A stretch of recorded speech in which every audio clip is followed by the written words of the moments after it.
Oh, are you ready for some stories? Are you ready for some good ones? Are you ready for some hair and food, some attitude, and a whole lot of being grossed out?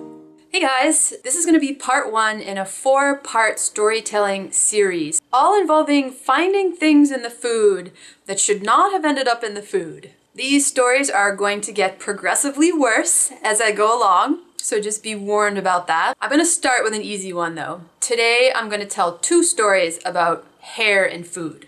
Hair is probably the most common thing that gets found in food. I always have to put my hair up, even when I'm just cooking for myself, otherwise I end up eating my own hair.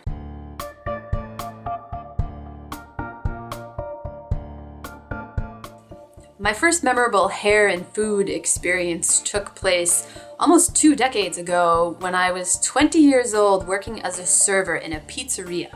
It's crazy, but I still remember the table numbers in that whole restaurant.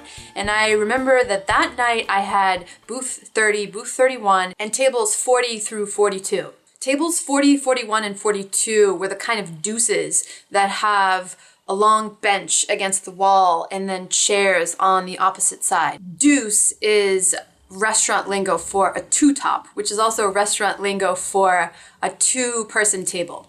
I remember there was an older couple sitting at table 40. The man who sat here had a kind of head wrap. His wife sat here, and there was a young couple sitting at table 41 right next to them. Well, the older couple at table 40 ordered a large cheese pizza and 2 waters. When their pizza came, I flipped open a tray stand and placed it here between tables 40 and 41. Table 40 ate their pizza and seemed to be just fine, so I left them alone. After about a half hour, they appeared to be done eating, so I asked them if they wanted me to box up their remaining slice of pizza. Well, the man with the head wrap pointed at the slice. There was just one left, and that's when I saw that on top of it there was a thick, black, curly hair.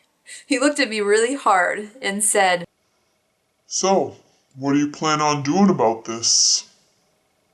I did think it was weird that he waited till the end of his meal to tell me about this big black hair. But in restaurants, we always err on the side of caution when it comes to this sort of thing. So I got the manager, and the manager came over and comped the bill, which brought it down to 0. Table 40 left without having to pay anything.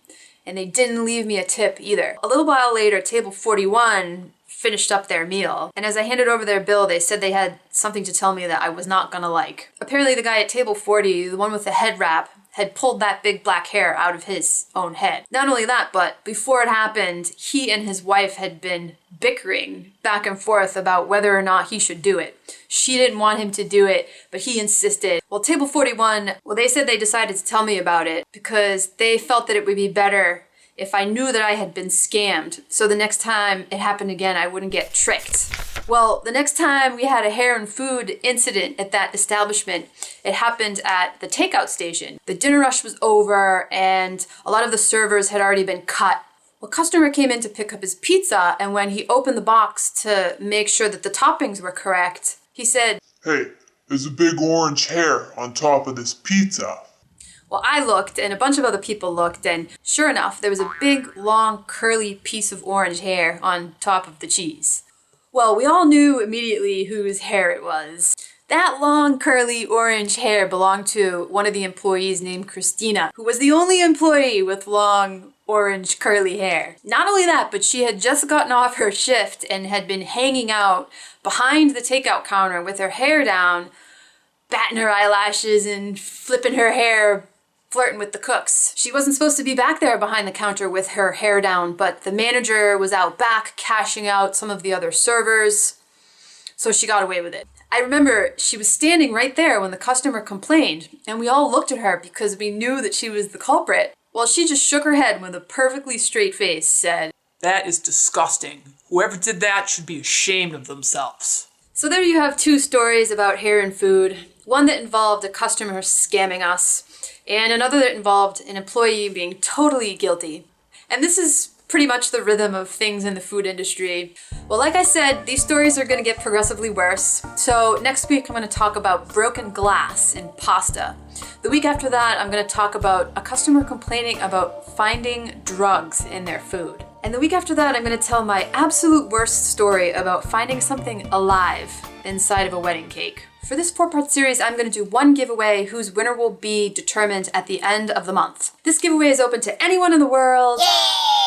I'll be giving away my entire set of silicone molds from France. This set contains 3 small molds, 1 medium-sized mold, and 3 large-sized molds. These molds are heat resistant, so you can bake with them, or mold chocolate with them, or use them to cup fondant, or modeling chocolate, or gum paste flowers. They are the very same molds that have been featured in some of my tutorials and the book, Cake Decorating with Modeling Chocolate. All you have to do if you want to enter to win is leave a comment on any of the videos in this series. Tell me your stories about finding stuff in food. If you have more than one story to share, then leave 1 story per week. You'll have 3 more opportunities after this to enter the contest. If you have a really gross story, then I suggest sharing it on week 4 when I share my really gross stories so that the people who don't want to read the gross stories can just avoid them altogether. Whoever shares what I feel to be the best story during this series is the one who will win the prize. Here's a quick update on my progress with work. I'm taking a short break from the Gingerbread House Masterclass to complete a new bakery business book that I'm due to release soon. Based on your feedback from a few weeks ago, I've added in some extra material, so it's taking a little bit longer than I originally thought. I'm very excited about this manuscript. I think it's gonna be a great tool for those of you who are in business. I'll give you some previews of it starting next week. I'll see you then.